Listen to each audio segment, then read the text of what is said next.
roi Behenzan et les autres objets qui l'accompagnent ont changé de statut au cours du temps. Je pense que dans votre question, il y a des éléments que je voudrais quand même corriger. Lorsque vous citez le trône du roi Behenzan, vous citez quelques-uns de nos biens et vous dites qu'ils ont changé de statut dans le temps. Je pense que dans cette formulation, on ne peut pas parler de statut qui a changé lorsqu'il y a la soustraction frauduleuse de la chose d'autrui, lorsqu'il y a saisie de biens d'autrui, lors d'une épopée coloniale. On ne peut pas dire qu'un statut a changé. La vérité, elle est là et j'ai beaucoup aimé l'intervention de Mme Savoie qui a mis les choses en perspective. Et le président Talon l'a dit tout à l'heure, nous sommes dans une démarche de coopération. Une coopération qui forcément va se traduire par un partenariat, mais nous voulons que les choses soient très claires. Nous avons, dans notre démarche, essayé d'évacuer un certain nombre d'arguties qui sont évoquées ça et là pour dire on ne peut pas restituer. Il s'agit de restitution et je crois qu'il faut saluer le courage politique du président Macron qui, à Ouagadougou, donc en terre africaine, est venu dire que dans un délai qu'il a énoncé, ces œuvres doivent être restituées, soit définitivement ou temporairement. Parce que de quoi il s'agit? Lorsque nous sommes venus aux affaires au Bénin, j'ai saisi mon collègue, le ministre des Affaires étrangères de la France. Il ne vous a pas échappé que ce n'est pas une démarche de ministre de Culture à ministre de Culture. Parce que cette question est au cœur de notre politique. Nous avons, en concertation avec, bien sûr, mon collègue de la Culture, sur l'instruction du président, saisi le ministre des Affaires étrangères. Quand deux États s'échangent des informations importantes, échangent sur un sujet important à ce niveau-là des ministères de souveraineté, c'est que c'est une question qui est très sérieuse. Et ce n'est pas par hasard que, malgré son agenda très chargé, mon président s'est déplacé pour venir dire le Bénin de la restitution devant vous. Parce que c'est un discours important qu'il a prononcé aujourd'hui, c'est un discours fondateur. Il s'agit pour nous de clarifier ce débat et d'avancer. Et j'aime bien l'expression du retour vers le futur. Le futur pour nous, c'est quoi? C'est un pays qui aujourd'hui ne veut plus être dans une démarche de coopération caractérisée par la mendicité, où l'on dit faites ceci pour nous, faites ceci pour nous. C'est de regarder notre potentiel, nos potentialités, de regarder ce dont nous disposons et que nous n'avons pas révélé au monde. Ce dont nous disposons que nous n'avons pas su mettre en valeur et que désormais nous voulons mettre en valeur.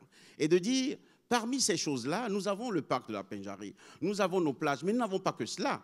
Notre offre touristique, parce que nous avons choisi le tourisme comme l'un des accélérateurs de notre croissance économique. Il s'agit de créer les richesses, il s'agit de développer notre pays à partir de ce qui est à nous.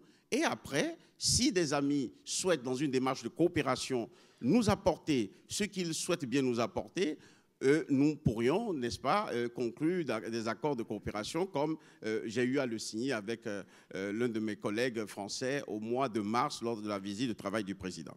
Donc, parmi ces éléments qui peuvent affiner notre œuvre culturelle, nous avons estimé que ces biens qui sont à nous, qui appartiennent à notre histoire, ces biens qui sont un peu incongrus quand vous les voyez dans certains espaces.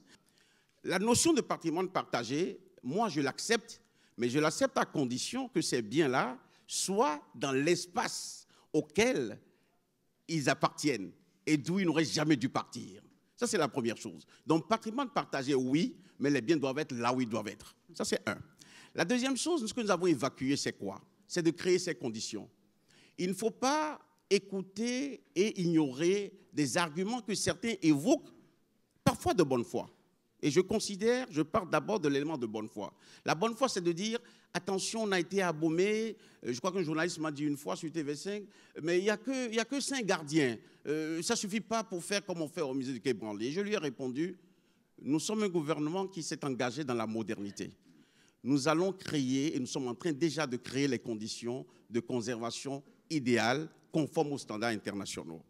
Nous avons pris des cabinets de référence, du point de vue architecture d'abord, qui seront associés bien sûr à des architectes de chez nous, pour créer les musées dont a parlé le président tout à l'heure. Le musée Vaudou à Porto-Novo, le musée des Amazones et le musée des Rois à Abomey, et aussi un musée qui traite de la question de la traite négrière à l'Ada et le mémorial avec un bateau négrier qui sera installé à Ouidah. Dans l'acte constitutif de votre organisation, on dit que les guerres naissant dans l'esprit des hommes, c'est dans l'esprit des hommes qu'il faut ériger les défenses de la paix, restituer les œuvres, faire en sorte qu'elles puissent circuler, accepter la définition de patrimoine mondial, mais dans l'acception que j'ai précisée tout à l'heure au nom du Bénin, à la suite de mon président, c'est élever des défenses de paix dans l'esprit et dans la tête des hommes et pour éviter les violences futures.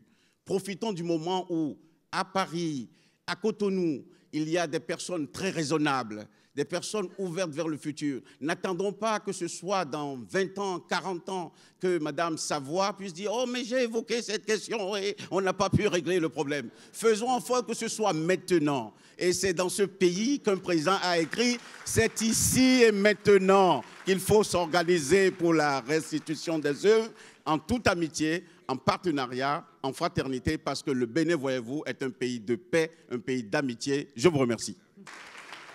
Merci beaucoup.